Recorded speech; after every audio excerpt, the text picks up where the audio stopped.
बारिश में भीगता राहुल ऑफिस से घर लौटने के लिए अपनी बाइक को पिछले आधे घंटे से किक मार रहा था, मगर बाइक चालू होने का नाम ही नहीं ले रही थी। आज उसकी पत्नी राधिका का जन्मदिन भी था। ऐसे में कुछ घंटों की और देरी और राहुल को राधिका के भयंकर गुस्से का सामना करना पड़ता। तेज बारिश में करीब 45 मिनट से किक मारता तो राहुल बुरी तरह भीग चुका था और अब काफ़ी थक गया था। उसने ना चाहते हुए भी बस से घर लौटने का फैसला किया।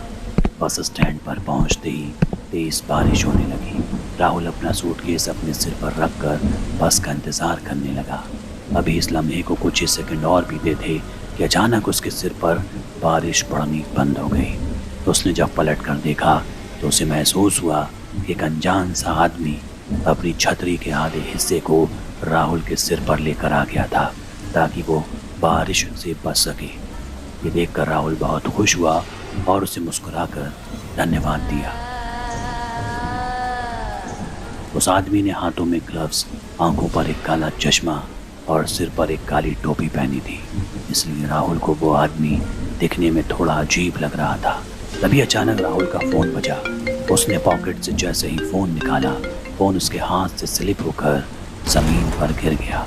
राहुल जैसे ही ज़मीन से फ़ोन उठाने के लिए झुका, उसे कुछ ऐसा दिखा जिससे उसकी रूह कांप उठी।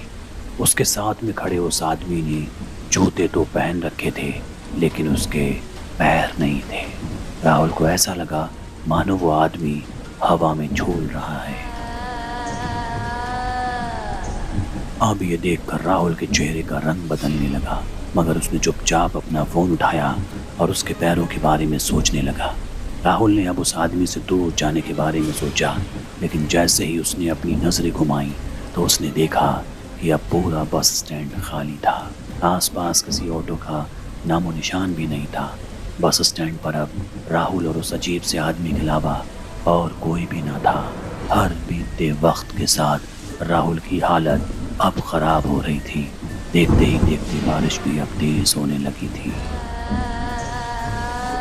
राहुल को तेज़ बारिश की वजह से अब कुछ ढंग से दिखाई नहीं दे रहा था।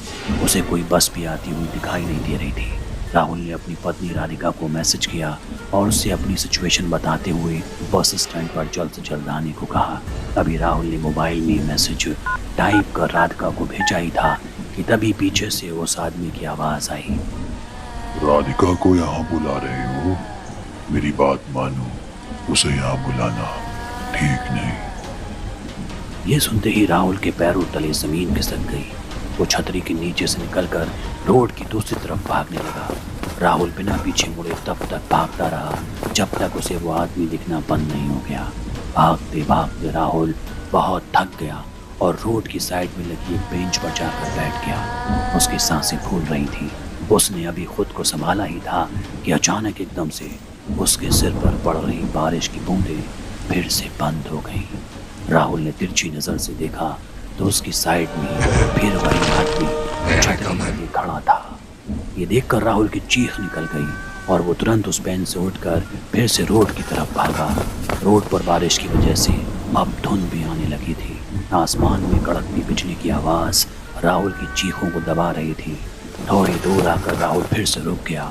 वो बार बार पीछे मुड़कर देख रहा था कि तभी एकदम से बहुत ज़ोर से बिजली कड़की और उस चमकती रोशनी में से फिर वही आदमी रोड के बीचों बीच खड़ा दिखा। मगर इस बार का खौफनाक मंजर पहले से भी ज़्यादा भयानक था। इस बार सिर्फ उसका आधा शरीर हवा में तैर रहा था। वो राहुल को देखकर फिर मुस्कुराया और उसने अपना चश्मा उतार दिया। उस आदमी की आंखें पूरी तरह से काली पड़ी थी और उसमें से खून बह रहा था। तभी राहुल को पीछे से एक बस के हॉर्न की आवाज़ आई। उसने जब पीछे मुड़कर देखा तो एक बस चली आ रही थी। अचानक ही बहुत सारे लोगों की भीड़ भी उस बस की तरफ आने लगी। राहुल को अपनी जान बचाने का और कोई रास्ता नहीं दिख रहा था। वो दौड़कर उस बस के पास पहुंचा। जैसे ही वो बस स्टैंड पर आई, सभी लोग धक्का मुक्की करके उस बस में घुसने की कोशिश करने लगे।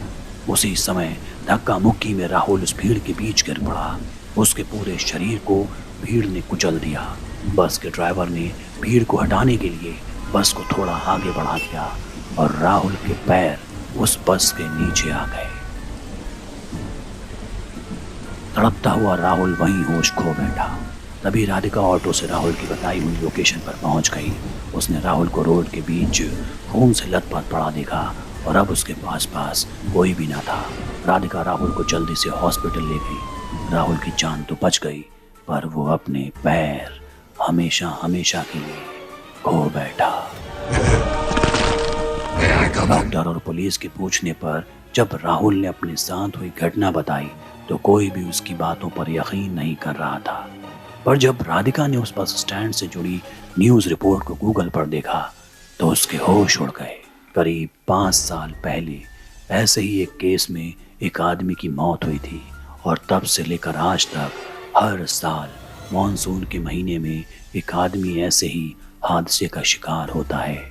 और पुलिस को बयान देते वक्त वो सभी एक अजीब सी काली आंखों वाले आदमी के बारे में बात करते हैं। साफ था कि राहुल भी उस काली आंखों वाले आदमी का शिकार हुआ था जिसकी मौत 5 साल पहले एक सड़क हादसे में हो गई थी।